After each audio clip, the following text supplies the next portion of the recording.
Hey, we've gained viewers in the middle of this break. That's crazy. Well, if we suddenly lose them when we come back, we'll know it's us. We'll know it's us. Okay, I'm bringing us back. Okay, everyone, thanks for being patient. We are back. I think we've got the issues sorted out on our end. And if we have to take a little pause here and then, hopefully you will forgive us. Again, great to have so many of you here checking it out, whether you're throwing some ideas in the chat or whether you're lurking in the background. Appreciate the heck out of all of you. And again, if you want to throw some ideas in the chat, if there's some things you want to see us or me, really, Bathir, do, feel free. Love to hear your thoughts. But we're going to get this thing rolling again. We are back outside the farmhouse with Newt and Obtuse. So take it away, y'all. All right. When last we left, our halflings had absconded to the barn. And what are they doing? All right. Go ahead, Newt.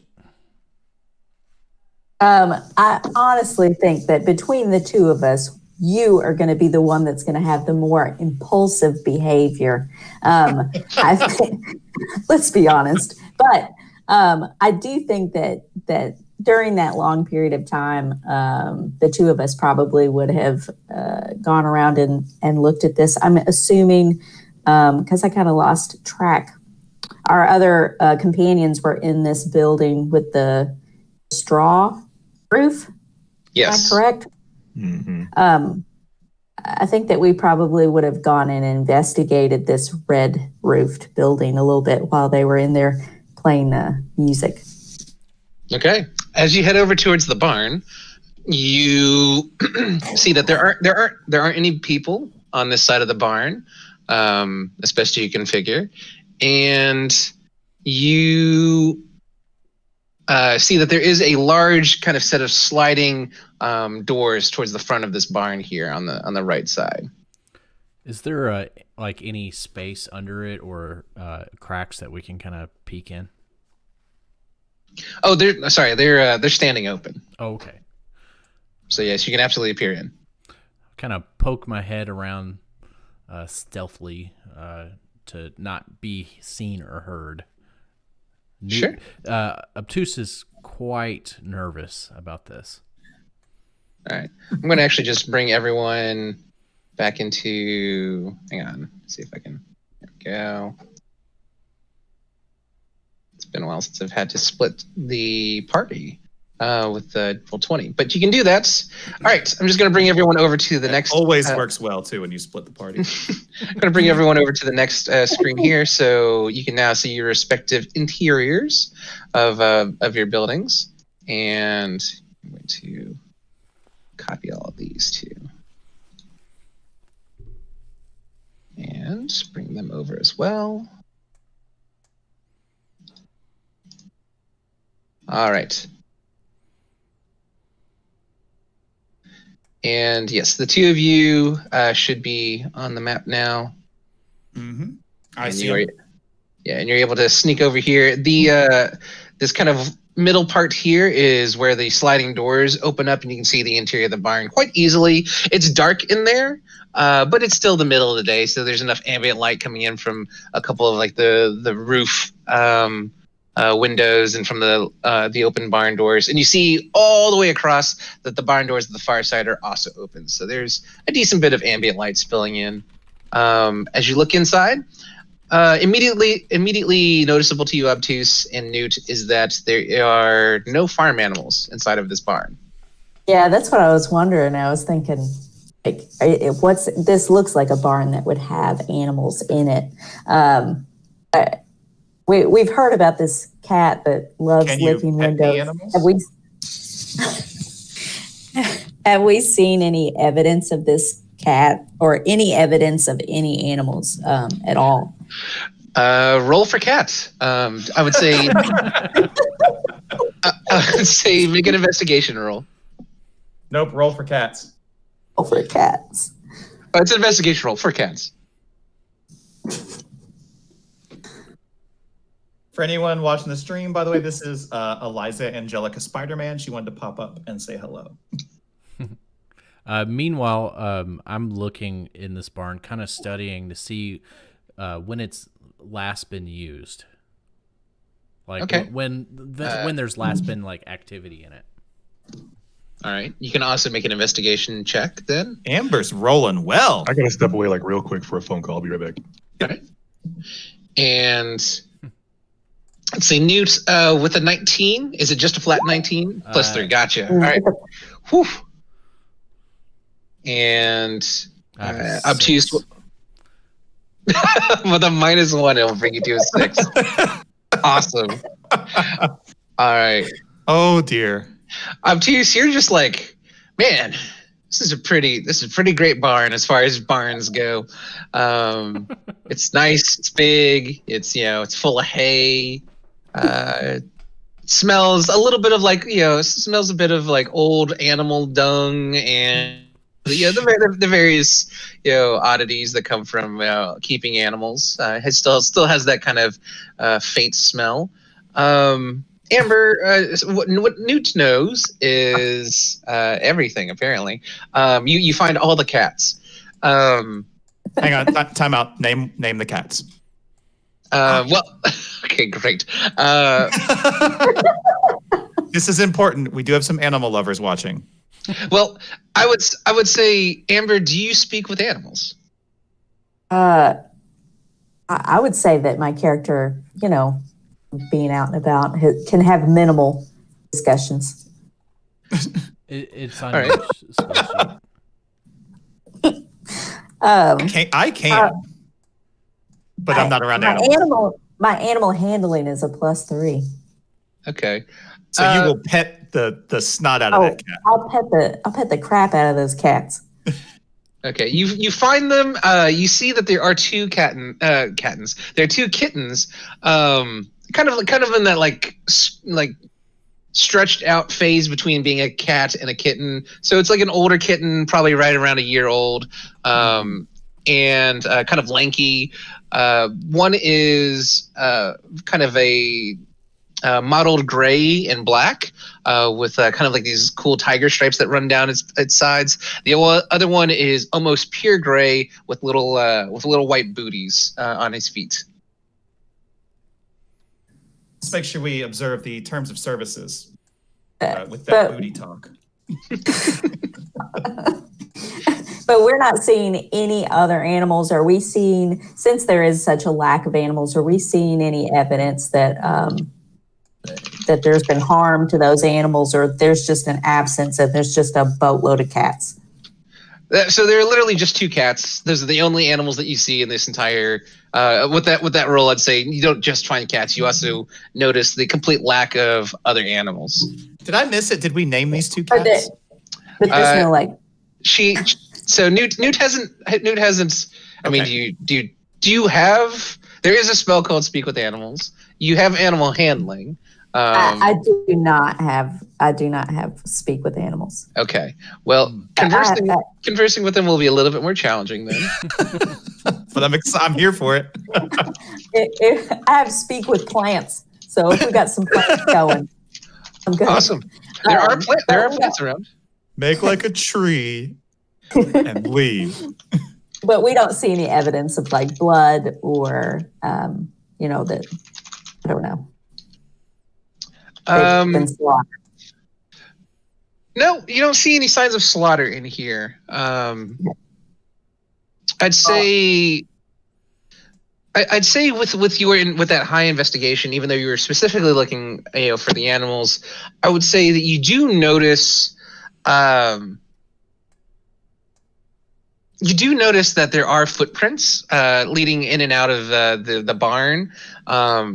It's actually depicted slightly incorrectly. It shows a wood floor, but most of the interior of the barn is actually it's like soil, and it's dry. It's pretty dry in here, but you do see some like footprints leading off to the right and the left. I guess to the north and the south, leading off to the north and the south, and further into the interior of the barn. You can see footprints leading into the sides of the side stalls. Obtuse I is think gonna we're all look about in- to die. Obtuse is going to look in this north area. Okay. Obtuse, as you go in there, you see there are a couple of large piles of hay and straw. You also see that there's just hay and straw kind of thrown down on the floor as well. They look pretty matted, as if animals had been using those to sleep on. With your 6th perception though, investigation, I'd say that you're not able to find too much else. You look and see that the water in the trough looks like it's pretty clean, and there's some like little bit of leftover slop at the bottom of these food troughs.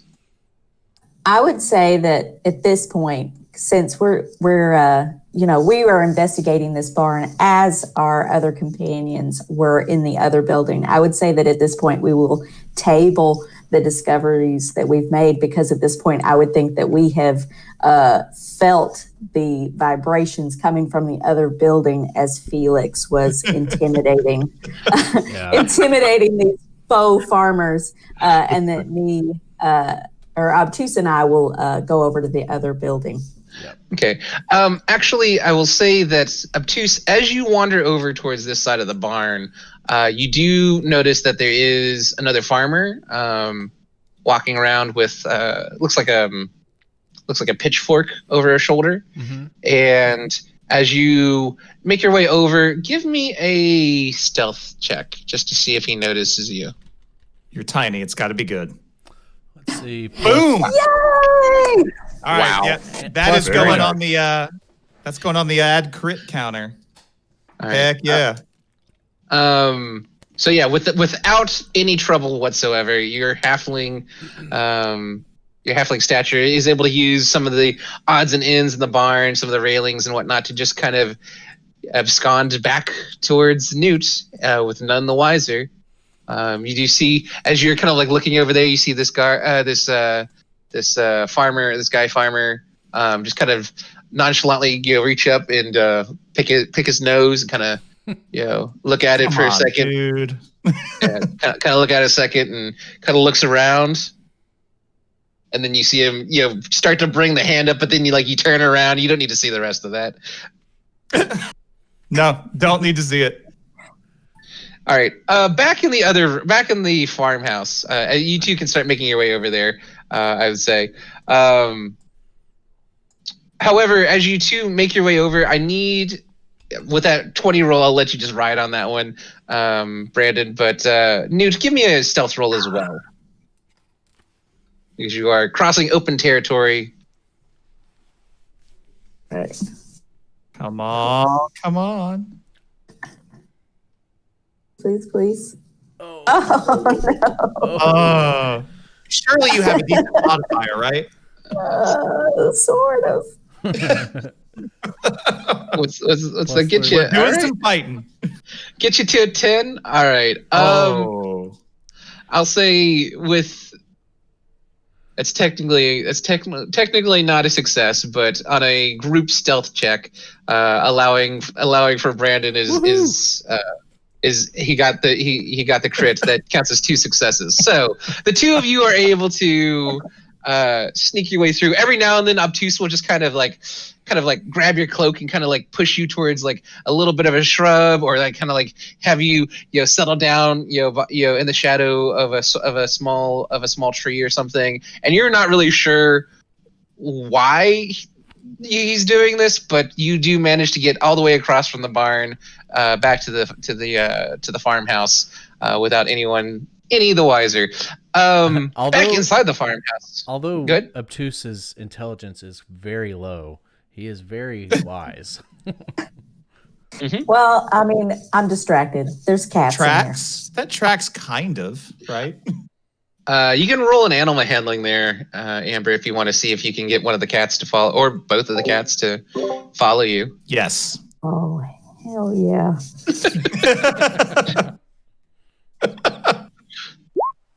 Oh my gosh. That's got to work. Yeah. Wow. Oh, Very nice. +3. Okay, well, I guess in your We got pets, y'all. We got in your pets. inventory, I guess you could add 2 cats. So anyone in the Felix, chat, get ready. anyone in the chat, if you have some good cat names, throw them out there. We got 2 pets now. So the first 2 non-dirty names I see, that'll be the pets. So feel free. Potentially the first victims of this campaign. Okay. So Lunar, I'm not shocked that you went that way. Our cats' names are Luna and Felix, which is the actual cat names of good friend and S tier streamer Lunar Felix. So Luna and Felix, and hey, they were found in a barn. And you know what, everybody? If you're watching this and you're not following Lunar, what you doing? Give her a follow. I do like that Lunar added in Bean, because one of my favorite real life cats ever is named Beans. He looks like a midnight burrito with tiny stubby cat legs. The phrase "looks like a midnight burrito" is one of the most descriptive things I've ever heard, and I've never thought of that before. But we all know what that looks like. Yeah, all of us. Yeah, he is probably 25 pounds of cat, piled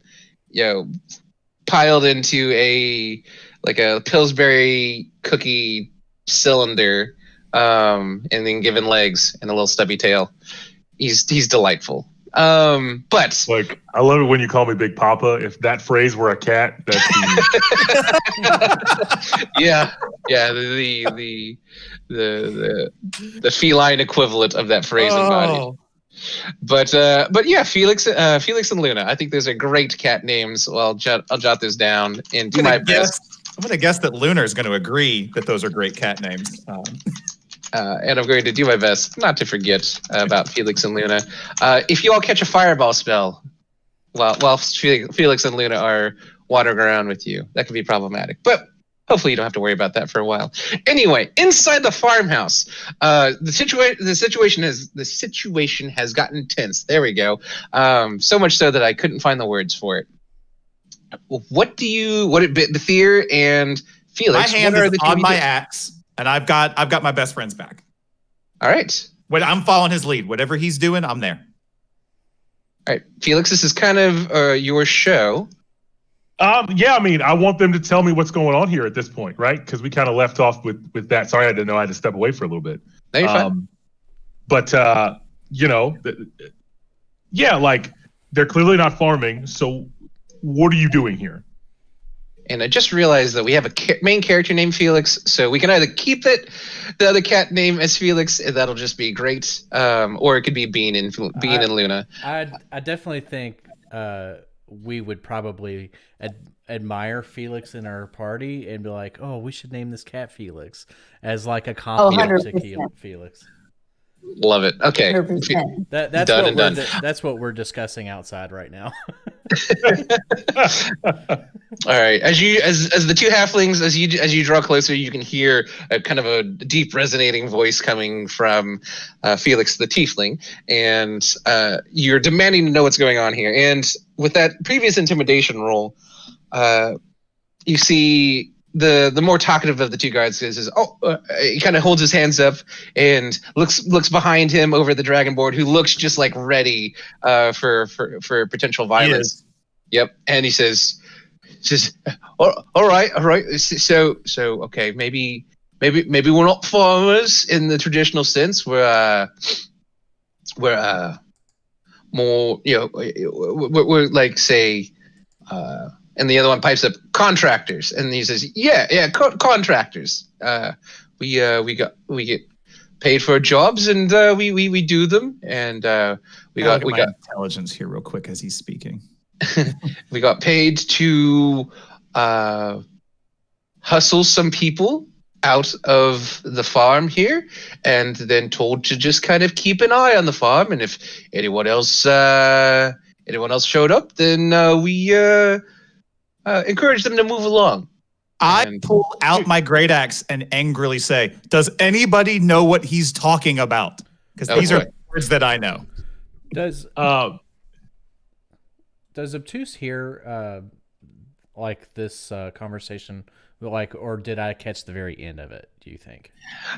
So you catch the end of it, and you would have kind of come up to the doorway to the farmhouse and caught the words that you would have caught the tail end of. We were told to encourage people to leave the farmhouse, essentially. So Obtuse is very he's very suspicious of all this because of his first interaction of seeing the farmers and not really believing them.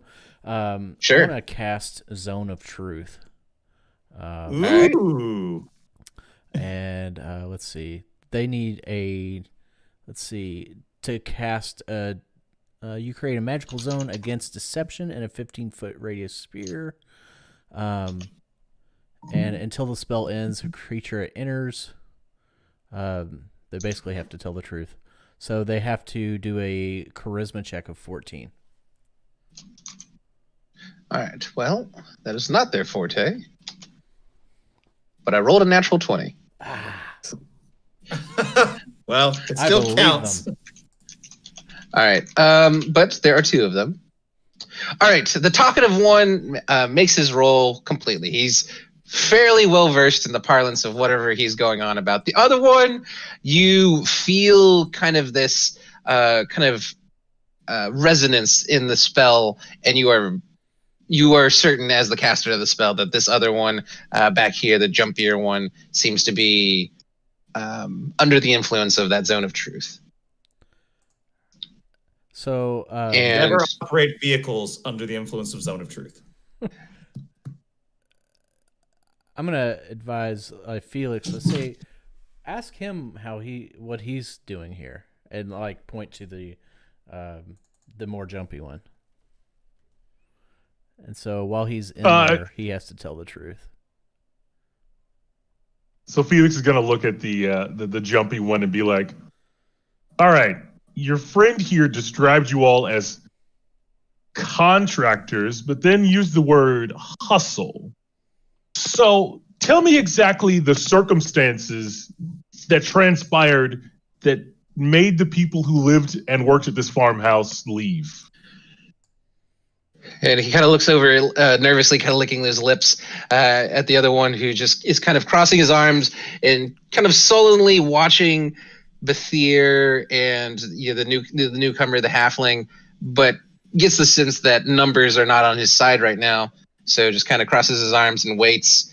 And the other one, but you get the sense that he's got that at least the wherewithal to understand, like, the less he says, the less he might incriminate himself. The other one, however, is still reeling from your initial thaumaturgy intimidation, and so it's just kind of like ready. This is the squealer of the two. Just as a point of clarity, how much time do you think is left on that 10 minutes of bardic inspiration that I gave Felix the tiefling? It's been a matter of minutes, honestly. Okay. You essentially would have just finished that song of "I would walk 5,000 miles" if you hadn't already stopped. Okay. And so, also, I do need a perception roll from Newt.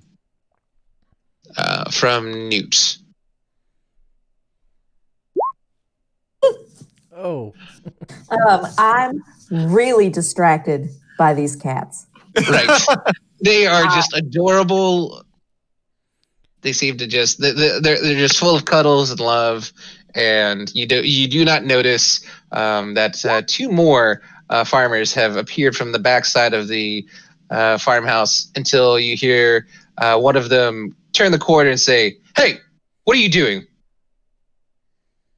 But before that happens, there will be a chance for a couple of questions here. Don, you as Felix, you were asking this one kind of like what they meant by like hustle, and this one says, it says, "Okay, all right, so I'm just I'm not good at a lot of things, but I can bash some heads, and I can look mean, and so I got hired to come here and tell the people who lived on this farm to get lost, and then once they left, we were told to And you see him kind of like dart his eyes nervously over to the left, and that leads back towards the bed over there in the corner. Okay. And he kind of looks back at you and says, and then once they left, we were told just to kind of keep an eye on the farm, and if anybody else came along, and he kind of looks over at his companion, we were supposed to tell them to go away, not invite them inside the farm. I look at him and say, "You failed." Felix is going to look at Bathir and be like, I'm going to check over here by this bed. Sure. If either of them moves, can you sing them that song you know about fire? Yes, You know what I mean? it's called "I Did Start the Fire." Oh boy. Oh, Can I order them both to stand in the same corner? I think like as you, again, like it's a numbers game, you can kind of indicate where you want them to be. Yeah, I would like them both to be in this corner. All right. You can see a little bit of hesitation from this other one. He does more of the brains, so to speak, of the two, and yeah, but he does go over there just because right now he does not see a situation in which he has the advantage. And I do tell Felix, they are in the perfect cone to hear my song. Beautiful. Love it. All right. Felix, you go over towards the bed. As you draw close again with your dark vision, you get shades of shades of gray, a little bit of tone from like the actual ambient candlelight and like light streaming in from that dirty window nearby. You're close enough to kind of catch a little bit of that coppery scent of blood. Felix is just disappointed, I guess really like if I looked under this bed, would I see like a pool of blood here? Are you asking them this, or are you just? Oh, yeah. I guess I'm looking. Yeah, Felix is gonna look all around here, and under the bed, and yeah. Okay. As you look under the bed, you see a set of eyes, just lifeless and open and staring at you. There is a dead person underneath the bed. Looks kind of middle-aged, kind of this very much looks like a farmer, like kind of leathery, sun-darkened skin, but eyes wide open in this moment of kind of panic and pain. But Bathir does not know this yet, correct? Correct, unless Okay. yeah. Okay, just making sure. I have rustic hospitality, and I feel a passion and loyalty to the common folk. Okay, thank you, Bathir.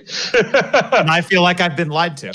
As this revelation is revealed to you, Felix, from outside, obtuse, you're able to hear this because you're close enough.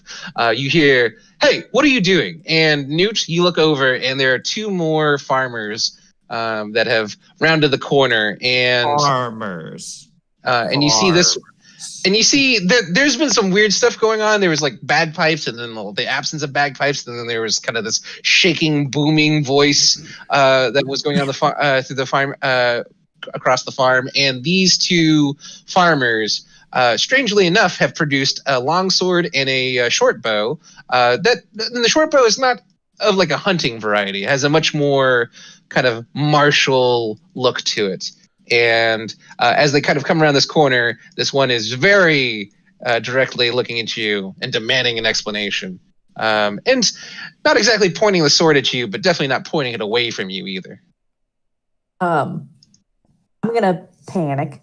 Okay. And Roll for panic.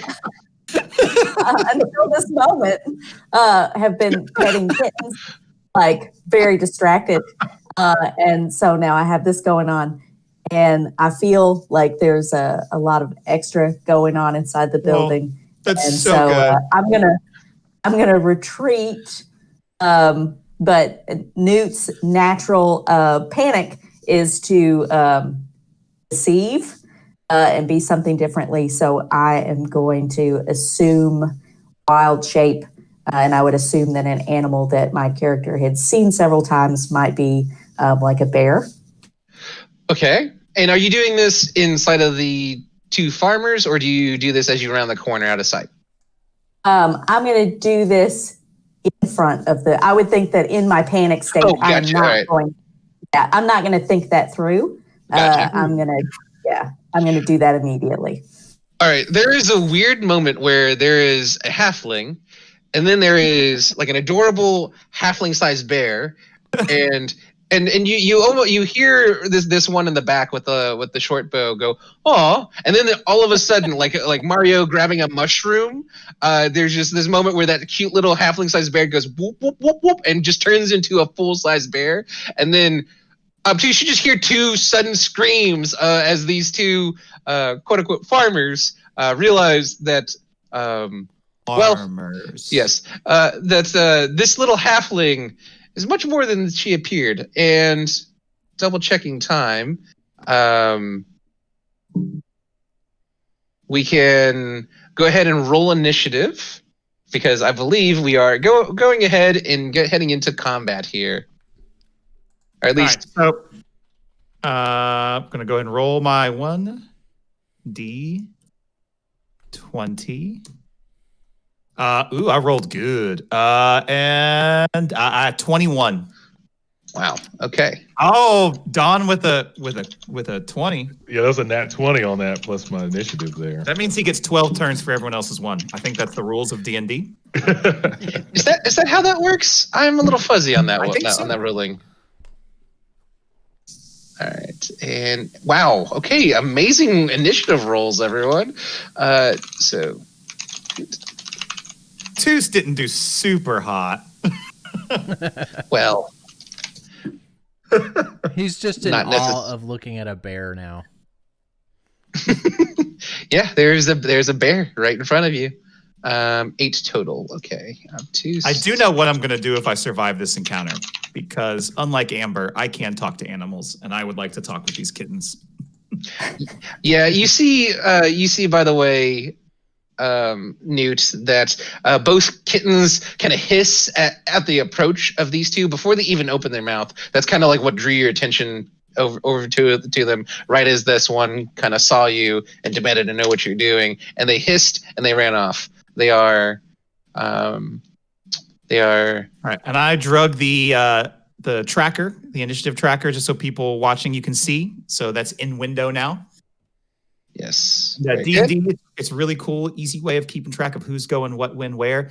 And, at some point we ought to do a stream, explaining some of the cool things that you can do in here for people who are running a game. But there's some neat GM tools as well that you can use to kind of mask and hide some stuff. Where are these 20s coming from? And where are they whenever I play? Isn't that funny how when you DM, you critical more than you've ever criticaled in your life?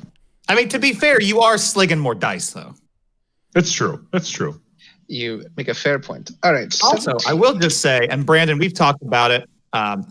It's been a while since I've just played in a D&D game and not DM'd one, so it is much appreciated. Just Yeah. managing my one character and slinging and making one dumb decision instead of all of them. That's my secret. That's my secret, Bob. I'm full of dumb decisions. And that's why we're going to rotate every so often, just on our Saturday TTRPG streams, to have different people, so you hear different voices, and then everyone gets a chance to play. We'll also rotate games, so hopefully everyone, if you are having some fun with us, and if you're sticking around, I hope you are. You'll hear different voices and see some different games over the next several weeks. So. All right. Despite their natural 20, I'll rule in favor of you there, Bob. So they both had a 20. You both had a 21, but they'll go on a 20. All right. At the top of the round, Felix, you hear commotion coming from outside, and then the sudden guttural of a bear. Excellent bear sound, by the way. That was Yeah. it's just Practicing? great.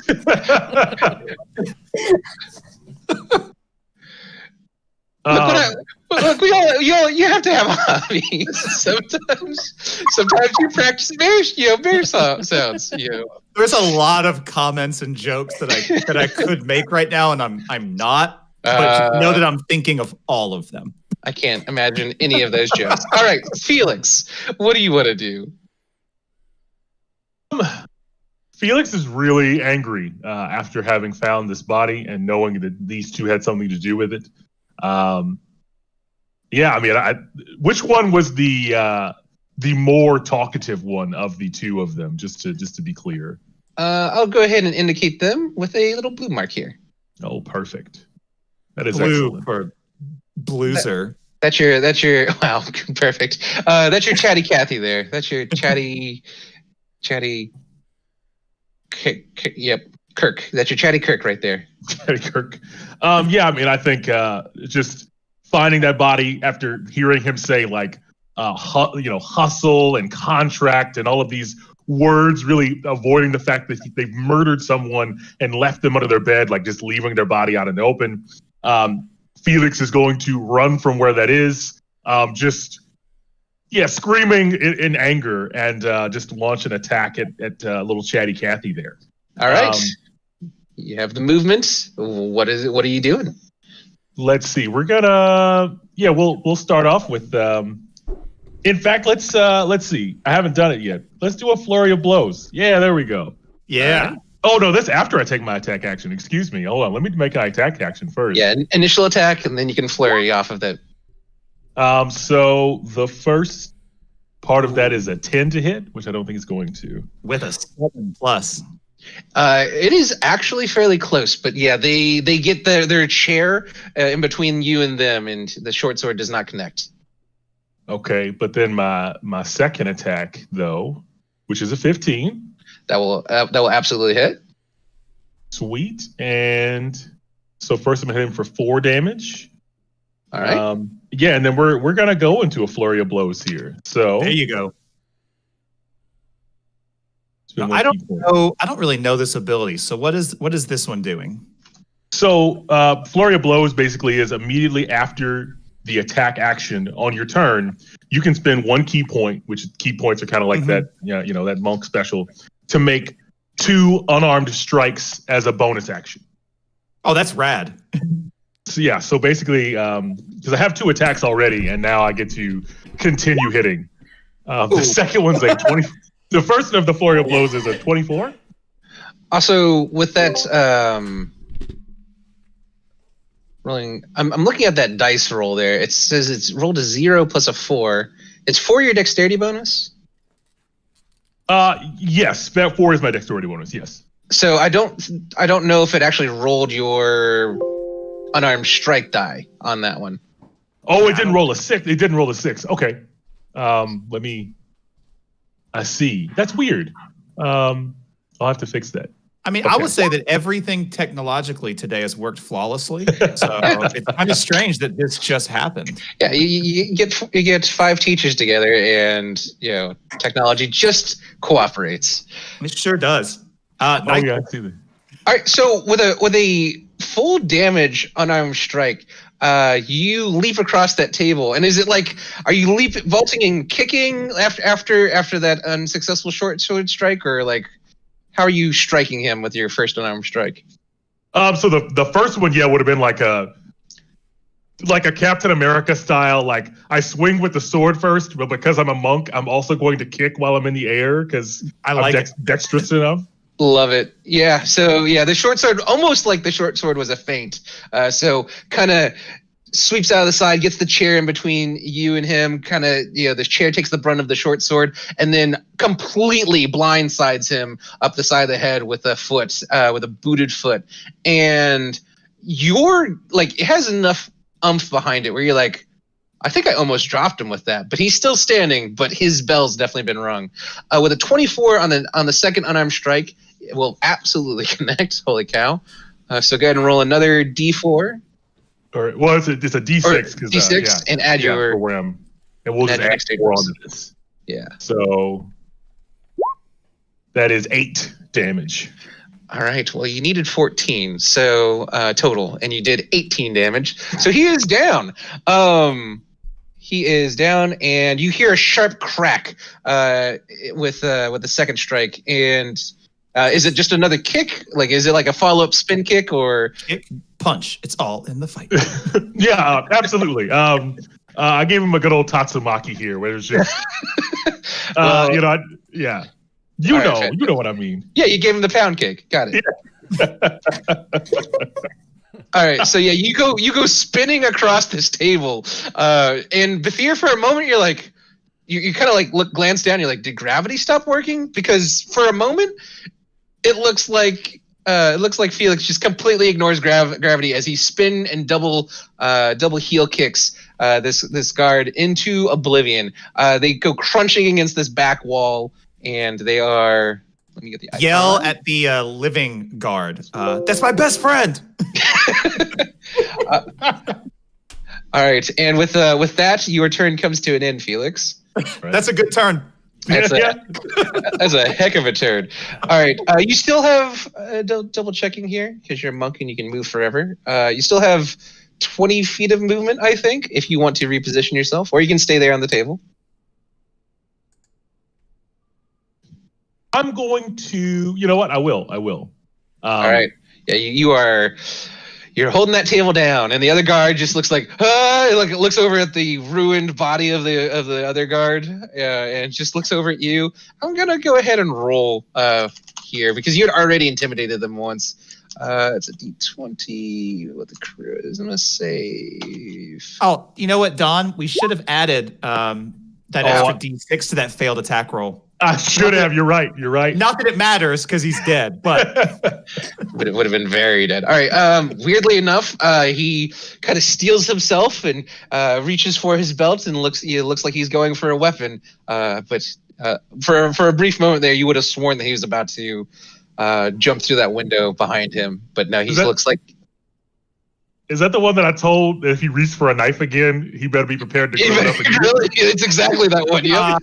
Good choice of words with grill. And he's still technically in Obtuse's zone of truth, and he goes, "Oh, that's terrifying! Oh, I think I'm gonna run. No, I think I'm gonna fight." And Newt, you're a bear now, and there are two. Casually, you're a bear. You are two very aggressive individuals outside that look like they wish to do you harm. I think at this point I can hear the activity starting inside the building. I can't see Obtuse because he's just inside the building. And so my panic is increasing while also being like, since I can't see him and I think that maybe there's something going on, my panic is starting to turn to me being very upset. And so I think I'm going to have my bear raise up on its back legs, and then I'm going to try to intimidate one or both of these fellas in front of me to leave so that I can get in to find Obtuse. For clarification, the bear that you turn into, is it a medium-sized bear or is it a large bear? For your amazing bear sound made me think that it was a large bear. All right. As per the wild shape spell, I think it is a large bear. And I'm going to just do a little icon modification here. Just kind of move your original icon off to the side. So I'd say you are actually able to see Obtuse as a bear because you are now taking up a larger space. Your massive head swivels to see the halfling. Obtuse, I don't know how you feel about that. And then you are roaring to intimidate, you said? All right. I'll say you have the element of surprise here on your side. And these two guards were probably already a little bit hesitant because they didn't know what was going on. I'm not going to give you advantage, but I will give you an additional +2 modifier to whatever you roll on your intimidation. Okay. Oh, no. And it's a +1. All right, so 13 plus an additional 2 will get you to a 15, which is pretty respectable. Both look shaken. And in fact, I will mark that they are both, at least for this next turn, frightened of you.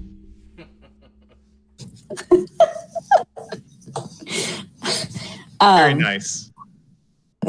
Very nice. Is my turn over, or can I? I would say the roar is your. We'll count that as your you wild shaped, which would technically be your bonus action, right? Mhm. And I'd say, yeah, it's just kind of like talking. So free action on this. So Okay. yeah, you still have your movement and your main action. All right. Then I guess I'm going to use my daggers and stab one of them. Oh boy. A bear stabbing with a dagger. Well, I mean, wouldn't it be my claws? yeah, I was gonna say you can make a claw attack, and I'll look for. I think Roll20 has the bear stats in there, so let me double check. I didn't know if we would use the information from the daggers or not.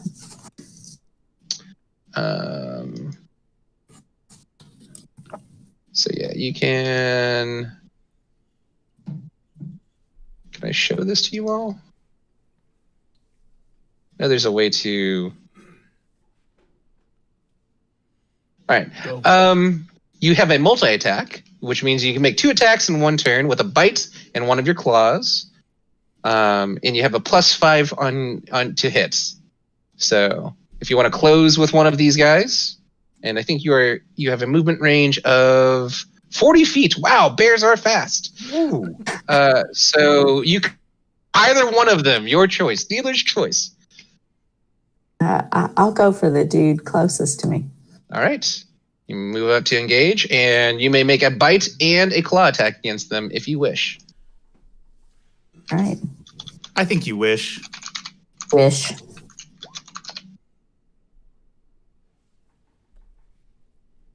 All right. And with a 14 plus 5 will get you to a 19. Yes. You see that this one actually has a shield, and they do manage to get the shield up in time, but you just kind of barrel into them. Barrel? And, yeah.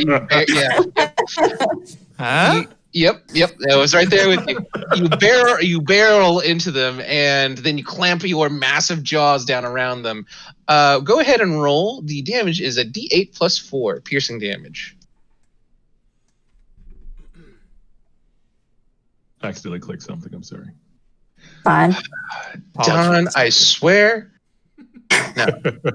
All right, D8. Wow, almost max damage. So 7 plus the 4 will get you to 11.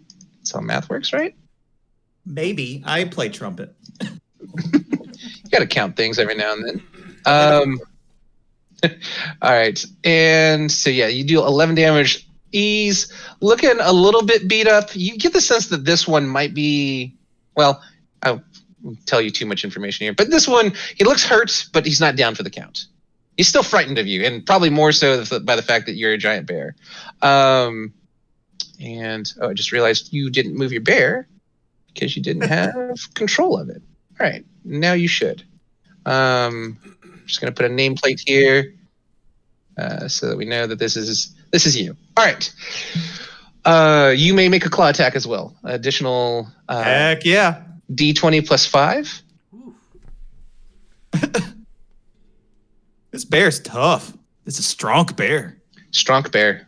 Bear strong. I'm rolling a 20 for that. Oh! Nice. Well, Bye. I said this one looked more resilient, but I might have spoken too soon. All right, so on the claw attack, it is oh my gosh, it is 2d6 plus 4. So I don't want to say anything to jinx it, but I'm still gonna. Our party's crit counter is significantly higher than our critical fail counter right now, as I roll a 1 on my next one. Oh, max damage. Oh my There gosh. we go. What is this? Get it. The tiny cat lady is the strongest. All right, Never so the cat lady. 2d6 maximized to 12, double gets you 24, plus an additional 4 from their strength. So that is 28 points of damage. Plus the most from character though is that none of us saw this happen. Like not a single one of our party members see this. So she can still play this however she wants. I love that. I will say like just out of frame, Obtuse, you just hear the most horrific mauling ever. It's like you can see like spatters of red, of crimson going by the door, and you're not sure if you want to go out there. That's also obtuse in general. He's just not sure. Can we just solidify here that this dude is in two pieces, and Oh, this has other to guy be. definitely he does not want to be here. There's no way. Amber, I'm going to. I hate to say it. You've done 39 damage to him. They have 40 health, so they have 1 hit point left, and they They're have missing a limb. They're like something's wrong. Like yeah. Oh yeah. Like they are held together mostly by their armor and a little bit of and just the gumminess of their own tears. yeah, you ain't kidding. Plank in the chat just throws out maul. Oh, that bear did terrible things to that person. All right. Well, Again, I love that none of us saw it because we still think she's just the tiny cat lady. yeah. You all are kind of engaged in here, but again, yeah, Obtuse, you hear just a horror show happening out there. I love it so much. Bob, Bathir, it is your turn. There's one remaining guard here. Before I do my action, Mhm. I look at Felix, the tiefling monk, and say, "What was under the bed?" The farmer they murdered. At this point, I'm going to use bonus action and go into rage. Oh boy. Yep. Okay. Hey, Brando, someone named Liv shouting you out here to watch. So says hi. Believe that is one of my former students. Awesome. Nice. And Welcome I in. believe it all-state clarinetist. Heck yeah. Congrats, Liv. Congrats. Awesome. All right. So I'm raging, but I am going to, because my best friend said grill, I'm using my breath weapon. That's 2d6 fire damage that I'm going to breathe on this guy. Oh boy. Okay. Yep. All right. That's a thing that's happening right now. And I don't think my rage has any effect on that. I just want to be angry. But let me look.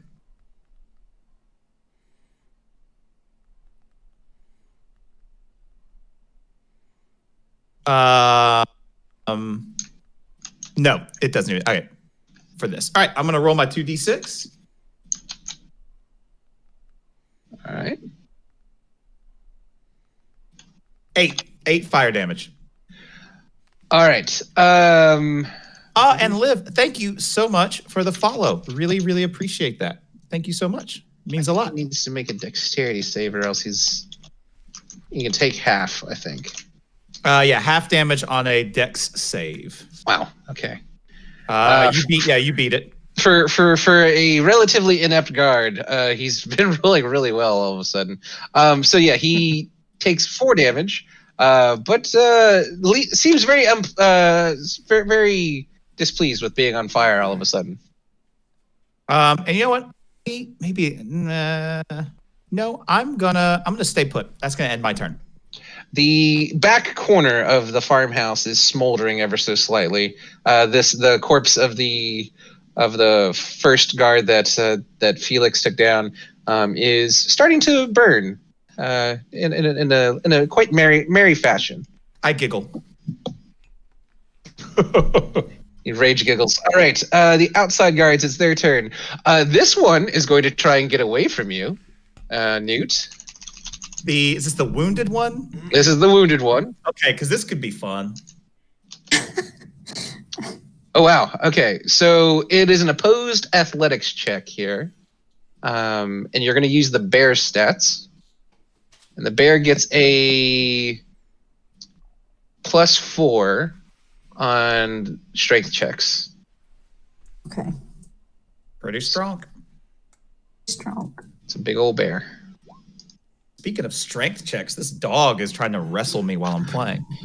Unbelievably, you defeat that strength check. I rolled a 19. But with your 19 +4, it'll get you to a 23, which mathematically is superior. They spend their action trying to get free, and you're just like, nope, this is you're just living in my mouth now. You say a phrase out loud, and then you realize those words are out there in the ether. I'm sorry, you all. So this guard attempts to get away, but is completely unable to. And I would say, as a reaction, if you so desire, you could just finish them off. Oh, yeah. I think I'm going to crunch. Yeah, they try and swerve away, and you just and there's just a sickening crunch, and then a little as two halves of a body fall out of each side of your mouth. The record, Bethir thinks it's really rad that he can breathe fire on people and does not view Newt as a threat in any way, shape, or form. And he will still continue that because he hasn't seen any of this. Right. I will say too, though, that I think at the crunching, that I think I'm going to transition back. But my panic has subsided, and I've now crunched someone, and I think I'm good, and I'm going to go back to being a The halfling. bloodlust has been satisfied. Yeah. With his 30 feet of movement, this guard is going to run, and with his I other bet he 30, is. and with his other 30 feet of movement, he's going to continue to run.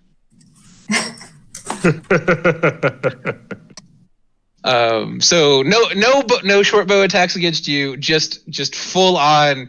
I am not getting paid enough for this, and just runs inside. Obtuse. Do you want to go? Do you want to jump to Newt's rescue? Yeah, Newt is gonna run out, and is she at halfling form? You did say that you were dropping the bear form, so yes. So what I imagine that Obtuse thinks something horrible happened to Newt and then like doesn't see anything. Obtuse, you come outside to just a scene of absolute devastation. There's blood and viscera. There's body parts strewn across like about 15 feet of space, and then they're like kind of turning to face you, like almost like someone took a can of red paint and just splashed it across Newt, like from head to toe, just covered in crimson is Newt.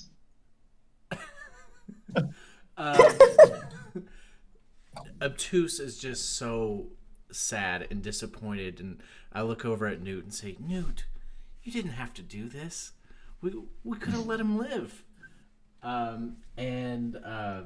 Let's see. I do have Revivify, but I don't think it would really work in this instance. But Newt wants to try to put this back together. And it says I can return the life of 1 hit point to a creature that has been dead. Yeah, but it can't have any missing body parts. So I don't know if that would quite work. I think he's in pieces. There's also many pieces. There's also like a bear maw sized chunk missing. I do And- think it's still within character. He would just try this, even though I know it's going to fail. I know Newt's going to try it. Okay, that is Commitment to the character. yeah. So no, obtuse. Also, and this is one of those stickler things. Typically, I'm not like unless your character is really all about spell components. Mhm. I'm typically not like hardcore. Trying to follow all of that. However, Revivify is a strong spell, and it does have as one of its components a 300 gold piece value diamond that is consumed with that spell. I will say, as a prepared cleric, you may have one of these on your person, but if you But use it's this, obtuse. but I'll say if you use this, you will not have that going forward unless you find another diamond in the future. I don't think Obtuse really sees value in anything except for life. And Very fair point. although to me, I hate to waste this on someone that doesn't matter. I think Obtuse would do it, and he's gonna go for Nice. it. All right. Is there a way that I can roll to smack that out of his hand? I would say maybe, but in this case, I think that again, like you just came from like bear panic, so I would say you're probably not quite there yet to be able to react to this. So, obtuse. There's no roll for it, right? It just gets cast. Yes. So yeah, you reach down, you touch this dead, very dead guard, You touch. and you see. Do you kind of like try and pull the two halves together? Is the idea, I guess? Yeah. I'm kind of like panicky, and I'm just looking over at Newt, kind of morphing back into herself, and just disappointed. Like, why did we didn't have to be this cruel? And I'm just so like put off by any violence. He didn't care, however, when Don beat the snot out of one guy and I breathed fire. As just a point of order, Lord Bale 88 in the chat says, "How dead is very dead?" And I think that's the question here. When said corpse is in multiple pieces, I would count that as very dead. Dead. Yes, but Big dead. But with Revivify, as you kind of as you kind of mishmash these pieces back together and cast the spell, you extend your hand to this impressively sized diamond, kind of spins a few inches off of your hand, and then kind of shatters and crumbles to dust, and you feel this glowing orb of energy kind of pulse through your hand, and you're able to place this down on the body of the fallen guard, and it suffuses the body. You see the wounds rapidly knit. It's still in very rough shape, and there is still a very large kind of like raking tooth set of teeth marks down one side, where probably a little bit of that guard's abdomen is missing. Like they're going to have. They're probably going to have like a 5.5 pack moving forward. That's pretty generous considering what else happened. Yes, but they do, and then they just immediately kind of hunch over and go, ah, and they hold their side as they are alive, but probably not terribly happy about that fact. Also, Lord Bale, you may have noticed I did give you a swoosh swoosh. Not that you have any obligation to use it, but I figured if someone deserves a sword, it is my friend. And for anyone watching, give Lord Bale a follow. He will likely never stream Yakuza again due to circumstances, but all around top tier dude. Give him a follow. All right. Bob, we're trying to be responsible streamers here, and you're just handing swords out in the chat. Sounds very dangerous. Glorious. Or you're a lady who lives in a lake in England, right? I mean, one of those. I would take watery tarts tossing about swords is not a proper form of governance. All right, this one against all odds decides to draw a dagger. They draw a blade and try and attack the person that set them on fire. They don't want anything to do with you. You did intimidate them earlier. Technically, they're not frightened, but they would be like, no, because he rolled to overcome his frightened state. That's right. So he's going to attack you there, Bob, and he doesn't have a tremendously high. What is your AC? 16, baby.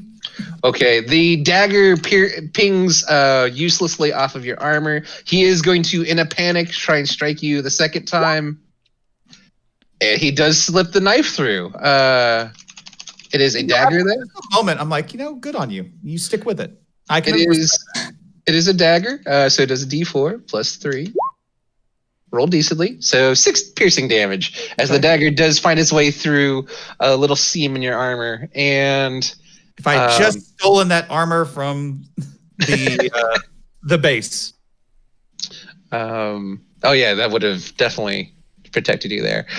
He kind of he sees like a little bit of blood and goes ha, and then like looks at you, sees that it really, in the grand scheme of things, probably also you're raging. So well, my rage I believe ends because I've taken damage now since my last turn.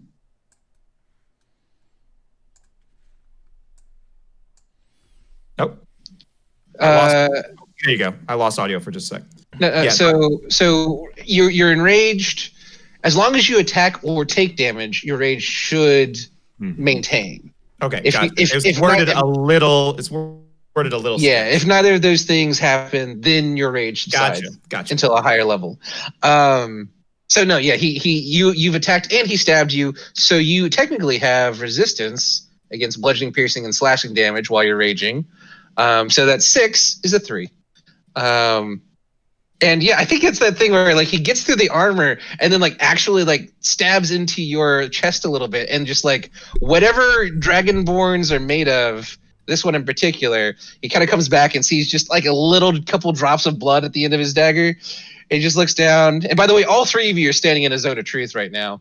And he just looks down and goes, I thought that was going to be better, and I think this might have been a mistake. Okay, so I'm in the zone of truth. I surprisingly say that really actually kind of hurt. This is what this feels like. And he says, I think I might have made a mistake somewhere along the lines. And then looks over at you, Felix, and it's your turn. And he realizes, and I think he'll say, he says, crap, I pulled out a dagger. Yes, because Felix is unhappy with him for having done so. Yeah, he's gonna go for it. So I'll make my first attack here. That's a 20 on the roll. All right, remember you do have the bardic inspiration. Oh, that's right. So let's roll this. Yeah, I mean that damage is rolled correctly that time. Yeah, 1d6 plus 4. Oh my gosh. All right. Well, again, they have 14 hit points. Bathir set him on fire for 4 previously. So I don't. Can I make this non-lethal? Can I actually if it were an unarmed strike, I would say, and if you'd called it beforehand, I would say yes. Yeah, but in this case, you just kind of like again, like the fury overtook you. And Felix, you're a tiefling of your word. You told him if he was gonna pull a knife, you better be ready to eat it. I did do that. Eat it or eat it. I'm gonna zoom out on the map to see where this other guy is, and I don't see him. Is he in the farmhouse? He's in the barn. Okay.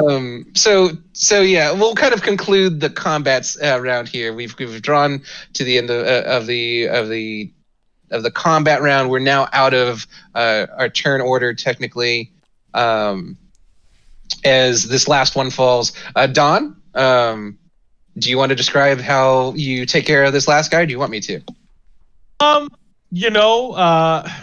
I think especially in these circumstances, having seen this knife come out, and because it's been a while in time for us, but not for Felix, and I think having seen him pull out that knife, that short sword makes its way to this guy's throat, and he just kind of like slices from there, and just like pure anger, like I can't believe you were coming to somebody's home like this. Yeah, just yes.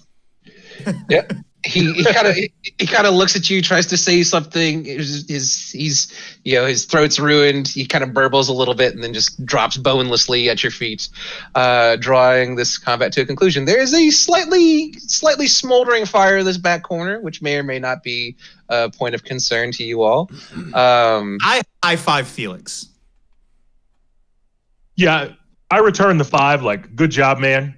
I hate that we had to do this, but good job. I'm glad that you have my back. I'm going to grab, it looks like there's a kitchen of some kind near where I'm standing. I am going to go ahead and grab, I'm assuming there's probably a pot of water or something on it that I will throw at the fire that I created. I'm a responsible fire breather. There's nothing here right next to the oven, but back towards the front of the house, you did see a couple of barrels. Okay, I'd like to smother the flames. Okay. Actually, because I breathe fire, I should be fine to take the damage. I could probably just smother it myself. So what, like, are you like body pressing the fire, or? Yes, I am. Okay. Yep. Roll an athletics check, I guess. That's not not a standard roll. Not a standard roll. Yeah, thank you, Bale. I'm trying to be a responsible fire boy. All right. roll 1d20 plus You can prevent 7. farmhouse fires. 19. With your natural resistance to fire and just your impressive dragonborn bulk, you are able to kind of just crocodile death roll across the slowly growing fire, and you take. I'm gonna say you. It's not even gonna be that high of a die. You take exactly 1 point of fire damage. Totally fair.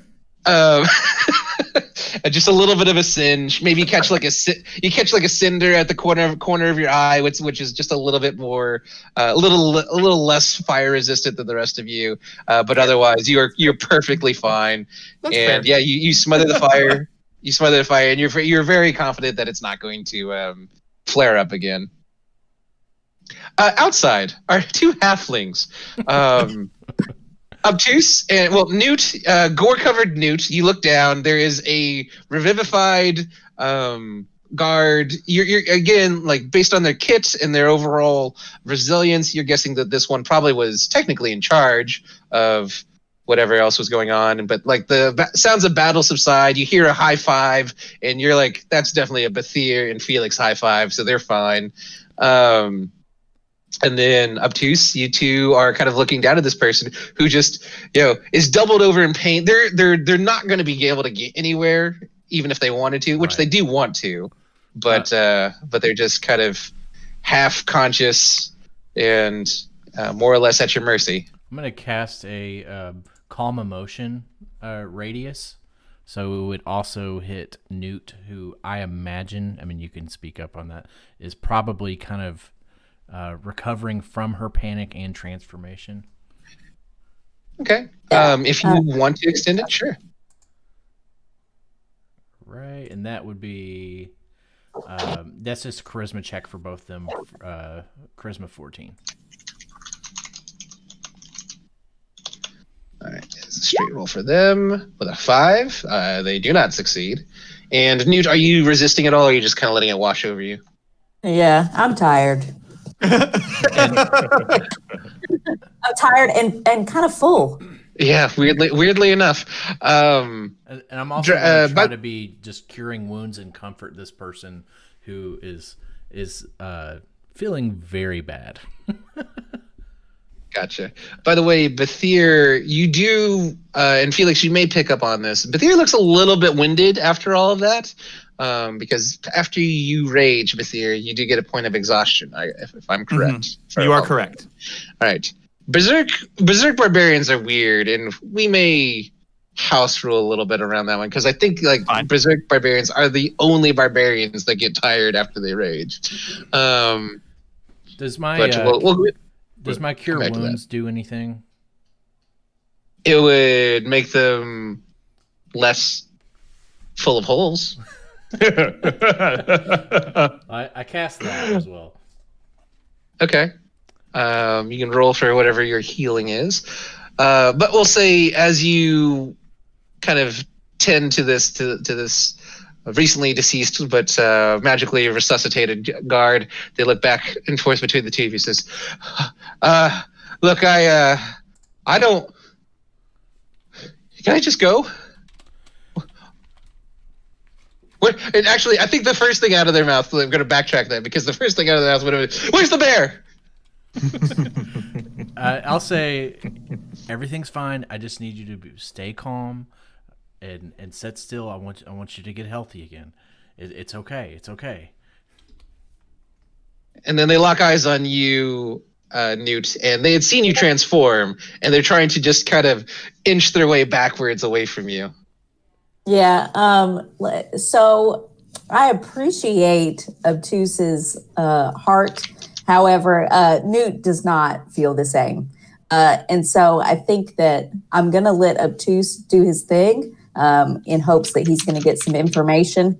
However, I am going to try to translate, I guess, with a look to this person who's trying to inch away, that if they chill, that the bear will come back.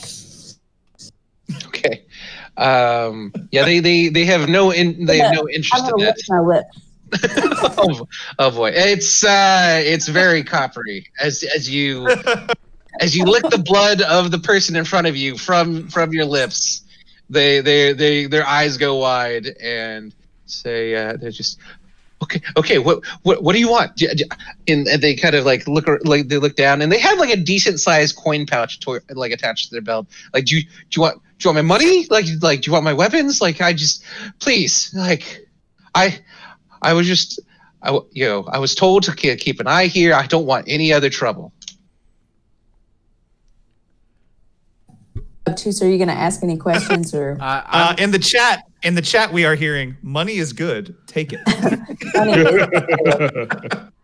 I am very curious, like who this person is working for. But I want to appreciate the fact that Obtuse has revived this person, and I don't want to step on his toes. So. Obtuse isn't really worried about that. He's solely focused on just getting everything calm and back to peacefulness.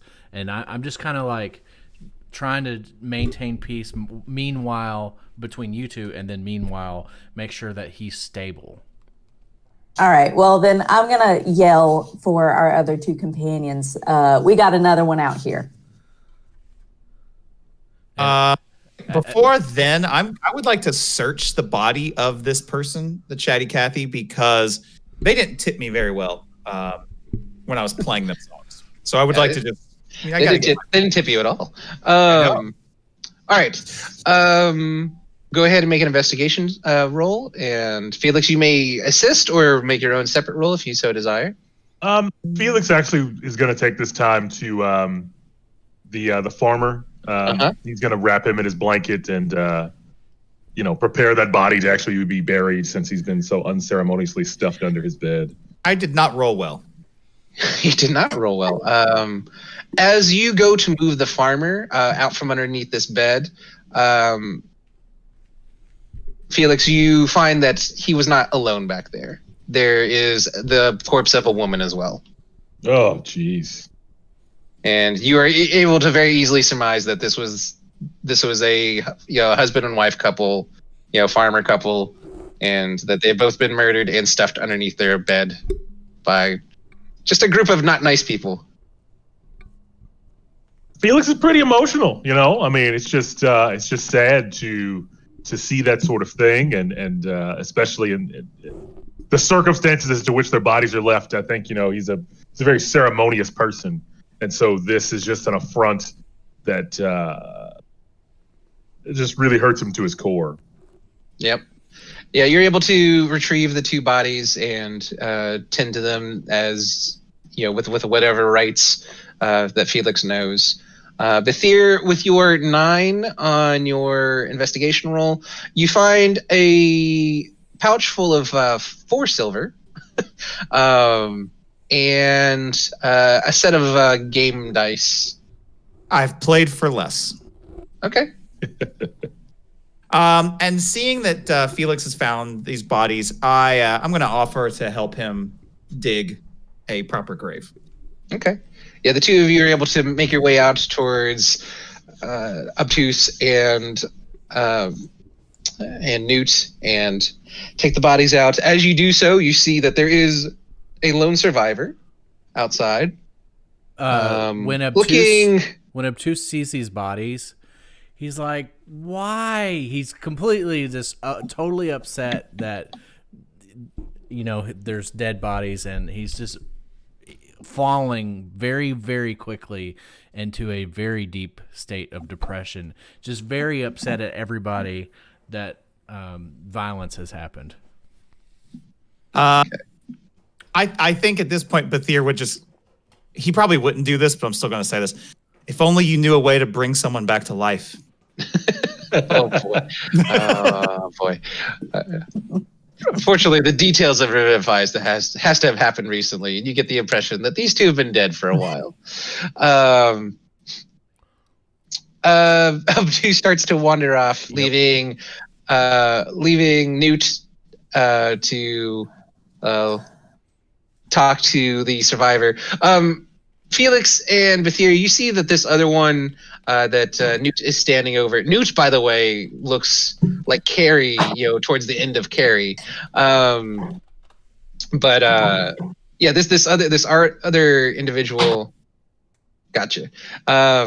This other individual looks very rough. Like they look like they're holding together, but they look like they've been dropped down several flights of stairs onto some thumbtacks. It's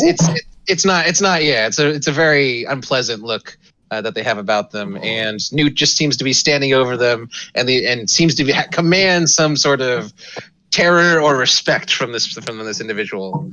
I kind of giggle. I'm like, "You're just the cat lady." Like, Is he still missing a large chunk inside? Both Brandon and Amber, you're coming in a little bit robotic voice, but I was able to catch that. They with the heal that Obtuse was able to give them earlier. No, they seem more or less whole, just exhausted and very much wary of you suddenly turning into another bear. And they're just looking at you, and they're not really sure. Like, can I go? Do you need something? Like, what do you want? What do you want from me? What do you want from me? They just yell at you. Sorry. So I'm just trying to make sure. Can you hear me now? Yes. yeah. Okay, awesome. Because that's been such an issue today.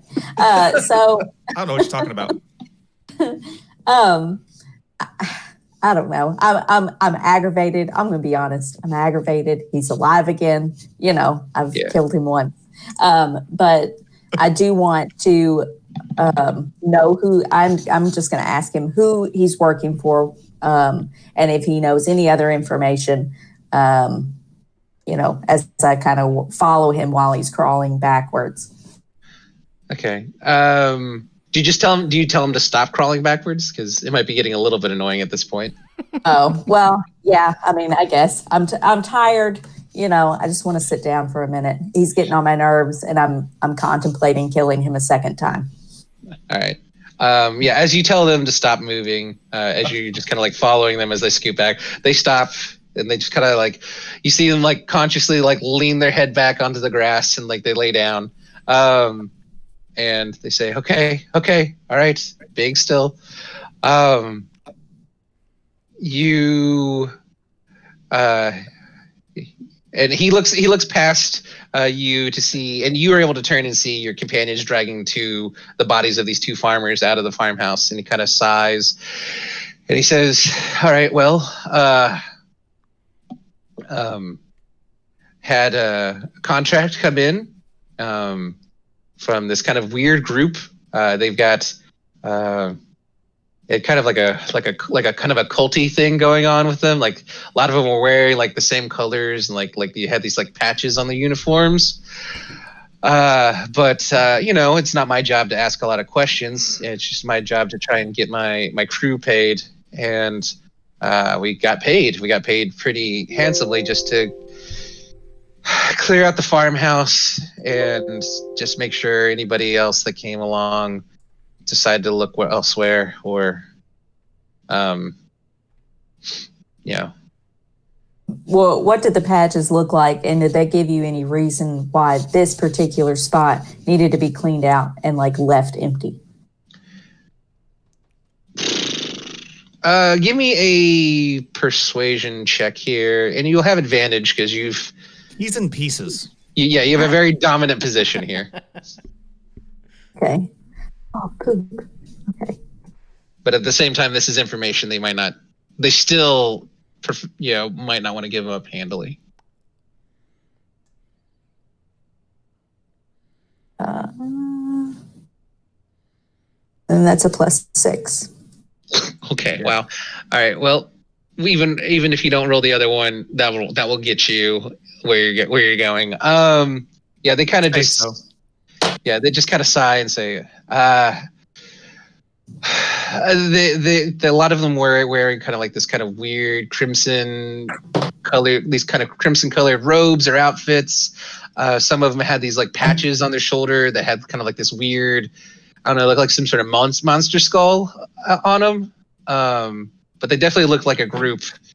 And I've seen over the past couple days groups of them coming in, and that's the weird thing. Like, people keep going into the barn, but I don't see anybody coming out. But I'm not like, again, I'm paid to just kind of keep an eye out here. But I'm not supposed to go digging around. And again, with that 21, and he says, "Hey, I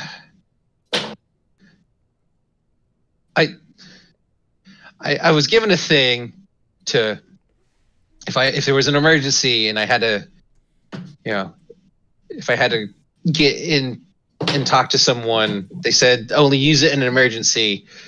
He says, but if I give you this, can I go? Sure. But if I see you again, I'm going to eat the rest of you. He gulps audibly and reaches up slowly towards their neck, and you see there's a thin kind of leather cord that has it's for all intents and purposes, it's a lanyard. It's a leather cord with like a little key, like kind of like a metallic looking key card. It's a fantasy lanyard. It is a fantasy lanyard. Yes, it is. Right. It's a fantasy lanyard with a key on the end of it. Before he runs away, can I get any information on what the key is for? Or where that key goes?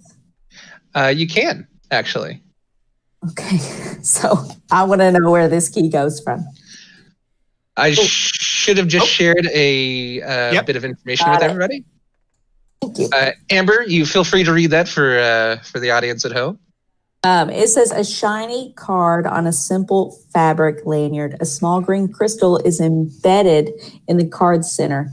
A jaunty script along the card reads, "Doom doesn't happen by itself." Bold, blocky letters are printed the words "Security Clearance Spark." Very nicely done.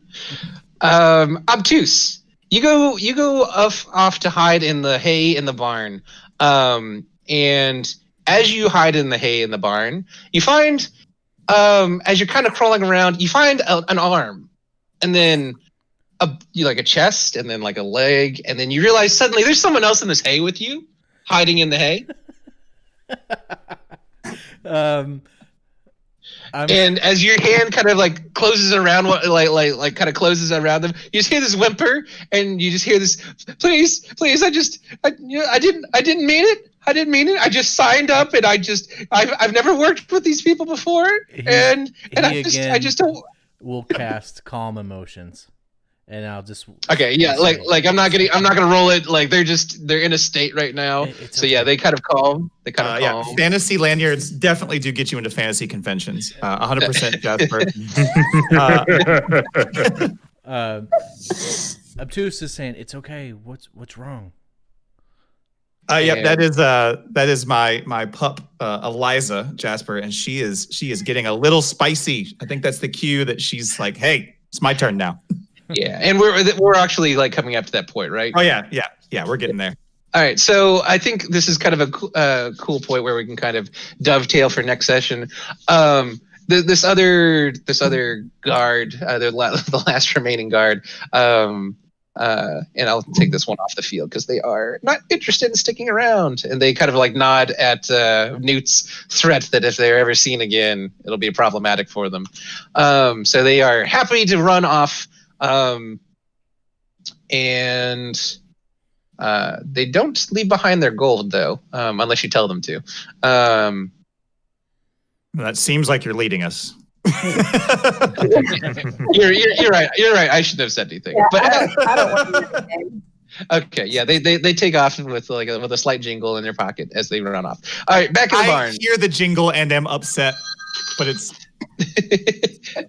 Should have got it you're- in the contract. Yeah, you're busy digging up a grave with your best friend Felix. Boy, the things that you have done so far with your new best friend. We killed But- people. We buried people. But this terrified guard calms slightly, calms as you cast calm emotions again, and kind of takes a couple steadying breaths and says, and again, like you can't see each other. You're just like having this muffled conversation through a bunch of hay, because he has decided that he's going to stay in this hay. And that's yeah. As long as no one is actively hurting him, that's his home for now. Rolling the hay. And I'm it gonna just says, "Okay, please don't hurt me. Just please don't hurt me." listen. My friends and I will protect you. What is but love? can I trust you?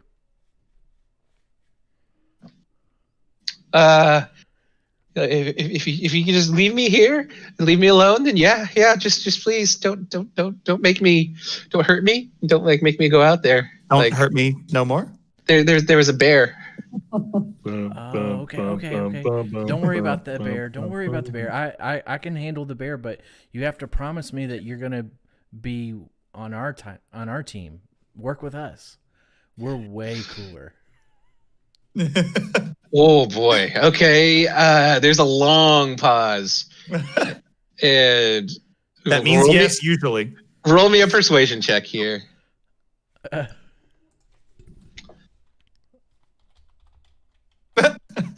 As Jasper says in the chat, maybe the adventure wasn't about murdering people along the plus- way. Maybe it was about the friends we made to murder those people. Plus 5. +5. Yeah. Wow. Okay. I'm I'll high get you to a charisma, 14. man. Yeah, that's true. It's still just shy of what you needed, but they don't shut you down. So they'll say, "Look, I don't think I'd be much help out there. I'm just, I'm a bit of a wreck. I can't even like hold." I had a short bow and I had like a shot the entire time and I couldn't take the shot because I was just terrified. I've never been in a situation like that before. Okay, just stay here. Don't say a word, and I won't say anything to them as long as you don't hurt us. And he kind of not well. You hear like you hear the hay shift, and you assume that he's nodding. Guys, what if it's a hay monster? Oh, that's in the other pile of hay. And he says, "Hey,